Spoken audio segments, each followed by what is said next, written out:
જૂનાગઢ લોકસભા માટે વિસ્તાર પરથી આજરોજ ભાજપના ઉમેદવાર રાજેશ ચુડાસમાએ ઉમેદવારી ફોર્મ ભર્યું। મોટી સંખ્યામાં સમર્થકો સાથે ભવ્ય રોડ શો કર્યા બાદ ઉમેદવારી ફોર્મ ભર્યું હતું। જૂનાગઢ લોકસભા માટે વિસ્તાર પરથી આજરોજ ભાજપના ઉમેદવાર રાજેશ ચુડાસમાએ ઉમેદવારી ફોર્મ ભર્યું હતું।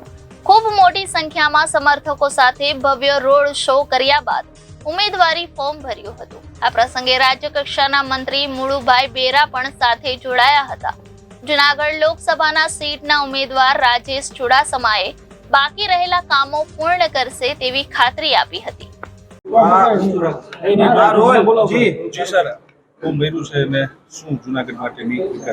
આજે જૂનાગઢના અને ગીર સોમનાથના લોકસભાના ઉમેદવાર તરીકે ઉમેદવારી પત્ર ભરવામાં આવ્યું છે ત્યારે જૂનાગઢની જનતામાં ખૂબ ઉત્સાહ હતો। રેલી સ્વરૂપે ઉમેદવારી પત્ર ભરવા નીકળ્યા ત્યારે ગ્રામજનોમાં પણ શહેરીજનોમાં પણ ખૂબ ઉત્સાહ જોવા મળ્યો। ત્યારે આવનારા સમયમાં જૂનાગઢના વિકાસમાં હજુ પણ જે કરવાનું ઘટે છે એ અમે આગળ વધારીશું।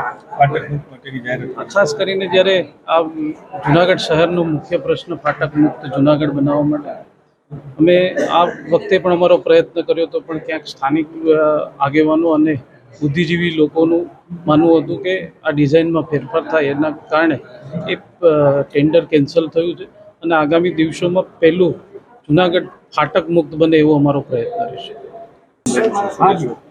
આજે જૂનાગઢ સંસદીય વિસ્તારના ઉમેદવાર રાજેશભાઈ ચુડાસમાનું વાત્યગત્ય ઉમેદવારી પત્ર ભર્યું છે।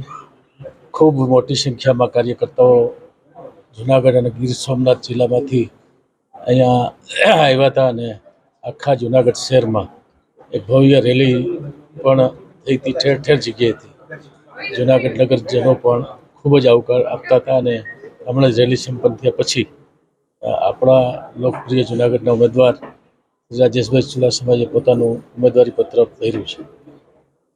Bureau report Janadesh news, Junagadh.